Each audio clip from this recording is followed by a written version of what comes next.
A new article on Block Club Chicago highlights more evidence of a troubling issue that we recently discussed here on GDC. The headline: Chicago police are arresting thousands more black drivers after traffic stops than they report. And the author, Pascal Sabino, is joining us. Thank you so much for being here to get more into this topic. Yeah, very happy to be here.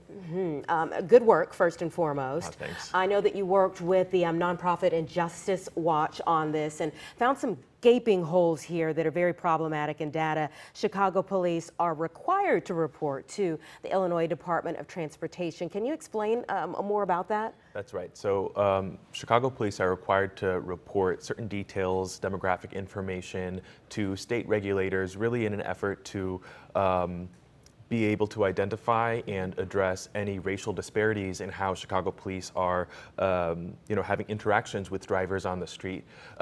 While Chicago police has reported in recent years that as traffic stops have expanded vastly, from around 85,000 in 2015 to over, over 350,000 in recent years.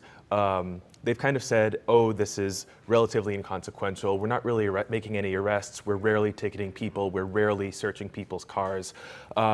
But once you scrutinize the data, you can see that they're actually pulling over far more black drivers than white drivers. They're arresting thousands more drivers than what's reported to those state regulators who are charged with making sure that we know what these patterns and how the streets are being policed, and making sure that racial bias is addressed. Yeah, so it's really about how you're looking at the numbers, because you can say, well, everyone's getting, pulled over more often, but then it's like, well, what is actually happening in these rare instances that start to tick up in one area there?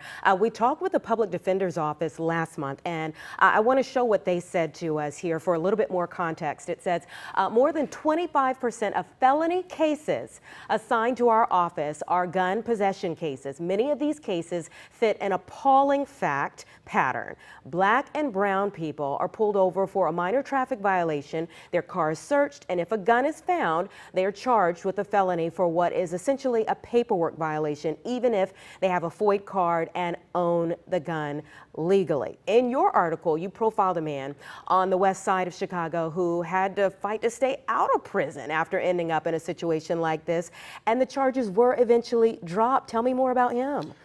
Yes, so Shelbert Ramsey, he's a person who works nights on the west side in kind of a rough area.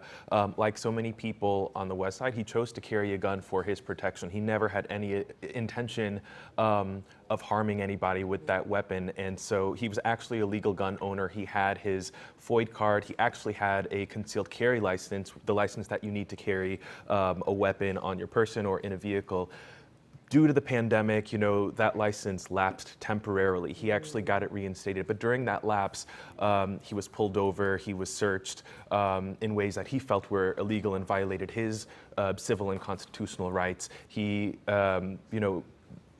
they found a gun in the car, and he ended up in jail for a traffic stop that he says never should have happened in the first place. Wow. And one question that seems to be at issue with Chicago's problems with gun violence, of course, is whether this practice is being used to turn those statistics around, but actually causing more harm in our communities, be it that these are felonies that people end up with on their records in the end. So it begs the question for more articles like yours to be drawn up, more data to be analyzed, and we appreciate the work that you're doing to put more attention onto this. Of course, thank you. Thank you to Pascal Sabino for being here.